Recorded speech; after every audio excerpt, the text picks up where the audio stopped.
7:05 de la mañana, sigue con nosotros Asdrúbal Oliveros, economista y además director de la firma Ecoanalítica. ¿Nos recuerda su cuenta en Twitter? Sí, @AROliveros. Allí la tienen para cualquier participación y ya vamos a repasar también las preguntas que tenemos a través de @primera página. Señor Oliveros, el tema de la producción petrolera, muchos analistas y expertos en el tema también pues han dicho que desde marzo aproximadamente del año pasado, del año 2017, ha habido una contracción en la producción. Se habla que este año pudiéramos llegar a la producción 1 millón de barriles, una cifra histórica además, tomando en cuenta las perspectivas que habían. ¿Cómo nos afecta esto a nivel económico, tomando en cuenta que ya nos explicaba que es la principal fuente de divisas de nuestro país? Sí, fíjate, junto con la hiperinflación, ese es el principal problema que tiene Venezuela en este momento. No solamente como usted lo señala, en el último año, prácticamente desde que llegó el presidente Maduro al poder, la producción petrolera se viene cayendo en un promedio de un poco más de 350.000 barriles por año en promedio en su gestión. En el último año ha sido más acentuado, estamos por encima de los 500.000 barriles y casi pues 2 millones de barriles en términos de pérdida de capacidad de producción, ¿no? Eso afecta significativamente a Venezuela porque nosotros obviamente tenemos una dependencia muy marcada al tema petrolero. Y como señalaba antes, implica obviamente menos entrada de divisas al país y por lo tanto menos entrada de divisas al país, y eso provoca entonces una situación donde se exacerba la crisis porque menos dólares son menos importaciones, menos producto, más escasez y más desabastecimiento. Han habido otros anuncios económicos por parte del presidente de la República, y ya venimos desde hace varios meses hablando del tema de las tarjetas subsidiadas del CLAP, por ejemplo, o los bonos que está prometiendo el gobierno nacional, que ayer, por cierto, aseguraba el presidente que los iba a incrementar. ¿De dónde sale ese dinero?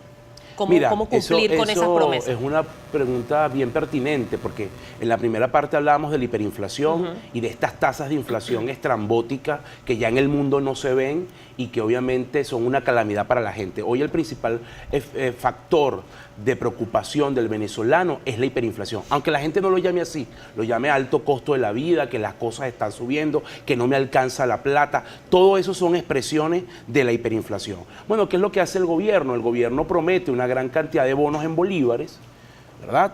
Como no tienes capacidad productiva para generar esos bolívares, entonces ¿qué hace? Viene el Banco Central, que tiene la autorización legal, y crea esos bolívares de la nada, de forma artificial. Esos bolívares llegan a la economía, el gobierno se los paga a la gente tiene en el bolsillo y obviamente sale a gastarlo.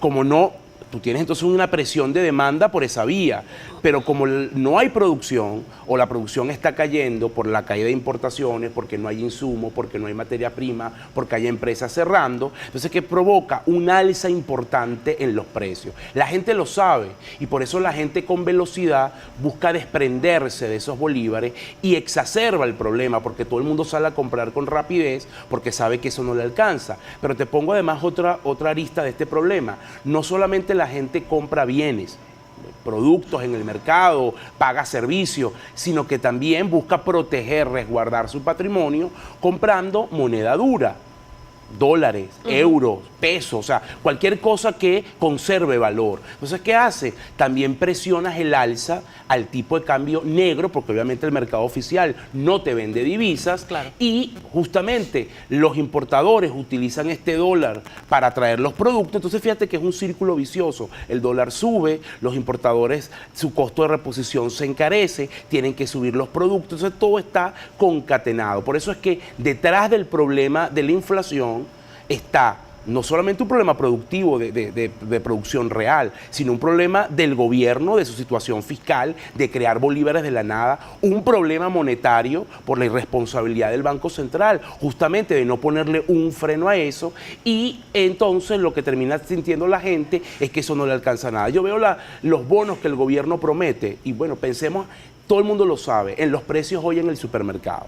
O sea, el gobierno dice, voy a dar un bono por cualquier cosa, 1,5 millones. Bueno, eso puede costar una lata de atún y hasta más. ¿no? Sí, ahora está en 1.800.000. Exactamente. 2 millones por cualquier cosa. Bueno, eso no llega ni siquiera a medio kilo de carne, O sea, que no es ni un a bono de medio protección kilo de como lo café. dice el gobierno. Exactamente, no te sirve para comprar nada y la gente lo sabe, bueno, lo agarra y compra cualquier cosa. Entonces, todo ese cúmulo de distorsiones que provoca el propio gobierno, más los otros factores, bueno, te está presionando esta alza tan abrupta de la inflación que estamos viendo, y que te lo pongo de otra manera, solo en una semana, y eso a mí me preocupa muchísimo, nosotros estamos haciendo medición semanal de inflación, justamente por la velocidad que esto está teniendo. En una semana, la inflación, la última que medimos, llegó a 25% en una semana, es decir, viernes contra el viernes pasado. Pero en alimentos supera el 30%, eso es un exabrupto. No hay familia, la familia que depende de un salario, que pueda soportar esa alza tan fuerte en los precios. Antes de pasar a la participación, ¿es un tema de modelo o es un tema de desconocimiento de la economía? Mira, yo creo que es un tema de modelo. Ya a estas alturas de la situación y de un gobierno que ha terminado un primer periodo, obviamente tiene que ver con la forma como concibe la economía, y que es un modelo donde el control social tiene un factor clave. Un modelo de control social. Entonces yo no creo que esto sea solamente por ignorancia, creo que el gobierno sabe lo que está haciendo, porque justamente que te genera la hiperinflación, un elemento de dependencia muy marcada al Estado, y eso se está exacerbando con toda esta situación. Seguimos con nuestra entrevista con Asdrúbal Oliveros. Hay mucha participación a través de nuestra cuenta en Twitter, voy a tratar de leer lo más que pueda. El señor Máster Zapata le escribe lo siguiente: si hubiese un cambio de gobierno que esté dispuesto a pedir ayuda al Fondo Monetario Internacional, ¿cuál sería el monto necesario para reactivar el país y recuperar la economía? He leído varios artículos donde dicen que hasta 4 planes Marshall. Bueno, mira, nosotros hemos hecho algunos cálculos sobre este tipo. Venezuela necesita por lo menos por año entre 25.000 y 30.000 millones de dólares. Y eso, si tú lo pones en un contexto de 5 años, te puede llegar hasta 150.000 millones de dólares. Por esto que te está diciendo que no es solamente el Fondo Monetario, el Banco Mundial, el Banco Interamericano de Desarrollo, la CAF, los multilaterales, como se conoce. Tú vas a tener que generar un plan amplio donde vas a tener que buscar recursos en diferentes entes multilaterales, gobiernos, relación bilateral, sector privado, inversión extranjera e inversión local. O sea, tienes que ampliar tu fuente de financiamiento, porque la cantidad de recursos que requiere Venezuela para su reconstrucción son muy altos. Seguimos revisando. Ernesto Rafael le pregunta: ¿quién se lucra de los intereses de los pagos retenidos a Venezuela y PDVSA que no llegan a tiempo al país? Mira, es que no llegan a tiempo. El tema de los pagos de deuda tiene que ver más con una incapacidad del gobierno de generar ingresos. Es decir, hay un problema de flujo de caja, para decirlo en lenguaje técnico. ¿Qué quiero decir con esto? Es, el gobierno tiene unos gastos que son en dólares, que son muy superiores a sus ingresos en dólares, y por lo tanto ha decidido dejarle de pagar a mucha gente.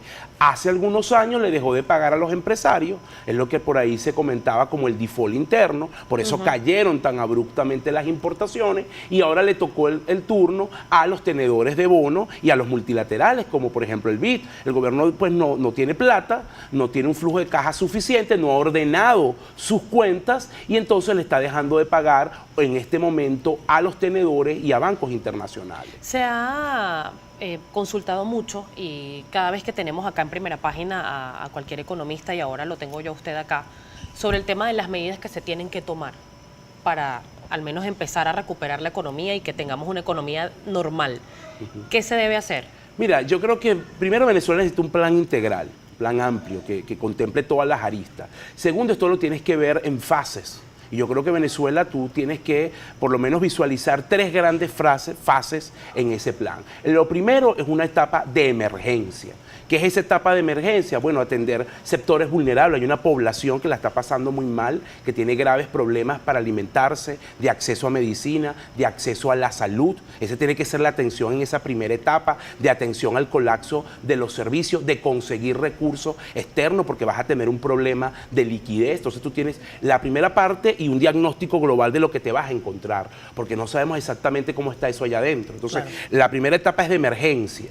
Luego ya viene una etapa de estabilización, que a lo mejor un poco va tu pregunta allí, que son ya el conjunto de medidas que efectivamente tienes que tomar en esta, para, digamos, sanear la economía venezolana. Esas medidas van en el frente fiscal, ordenación de las cuentas del gobierno. No puede ser que el gobierno gaste muy por encima de lo que le ingresa. Ahí tiene que haber una reestructuración de todo el Estado. Tiene que darse reformas en el frente cambiario. No puede ser que tú tengas dos tipos de cambio, uno oficial y el otro por las nubes. Eso también lo tienes que resolver. Atacar el problema de la hiperinflación, devolverle la autonomía al Banco Central para que pueda hacer política monetaria, para estabilizar los precios, estimular la producción local. Esos son como los grandes aristas que tiene que tener ese plan y, por supuesto, un rescate de las instituciones, porque nada de esto se puede hacer si no hay un piso institucional. Y la última etapa, una vez que ya tú de alguna manera has atendido sectores vulnerables, has estabilizado la economía, entrar a reformas más profundas, que son reformas institucionales, reformas estructurales. muchísimas gracias. No, a ustedes. Por acompañarnos. Estábamos conversando con Asdrúbal Oliveros, economista y además director de la firma Ecoanalítica. Son las 7:16, nos corresponde conectarnos con nuestro compañero Luis Carlos Parada. Está pendiente de cómo está el tránsito en nuestra ciudad capital, está en Petare específicamente.